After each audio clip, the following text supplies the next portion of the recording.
Dans un conflit armé, la bataille des images peut aussi être décisive. Une arme qui semble être utilisée au Sahara occidental, où les hostilités ont repris après 3 décennies de cessez-le-feu. Depuis la mi-novembre, des échanges de tirs ont repris au Sahara occidental, cette zone désertique que se disputent depuis 45 ans le Maroc et les indépendantistes sahraouis du Front Polisario. Tout a commencé le 20 octobre sur cette route construite il y a quelques années par le Maroc, aux grandes dames des indépendantistes qui ont voulu protester. Le Front Polisario, pour attirer l'attention de la communauté internationale, a installé des tentes et a bloqué quelques 200 routiers.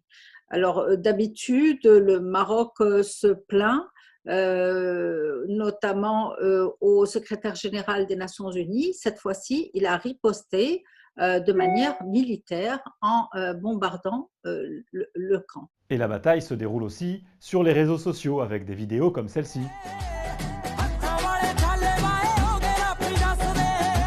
Attention car parfois, ces images n'ont rien à voir avec le conflit en question. Ici par exemple, on voit des véhicules militaires tirer une rafale de missiles. La légende évoque, je cite, les forces armées royales du Maroc qui viseraient les positions du Front Polisario. L'extrait a été visionné au moins 60 000 fois sur cette page. Pour remonter à la source de la vidéo, nous avons fait ce qu'on appelle une recherche d'images inversée. Et nous avons en réalité découvert un tout autre contexte.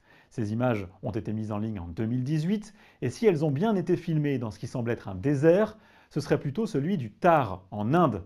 C'est là que se seraient entraînées des forces militaires indiennes, avec des lance-roquettes. Rien à voir donc avec le Sahara occidental.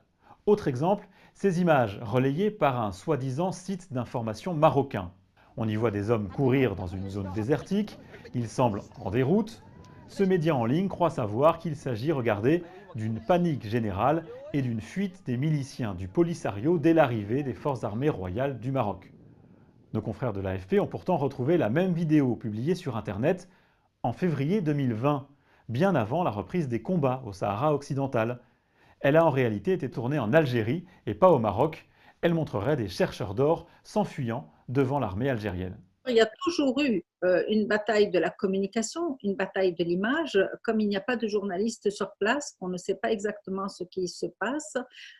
Donc, c'est eux qui donnent les chiffres, c'est eux qui décident du succès. Dans ce conflit, comme dans d'autres, attention donc aux images sorties de leur contexte. Modifier la légende d'une vidéo suffit à en changer complètement la signification.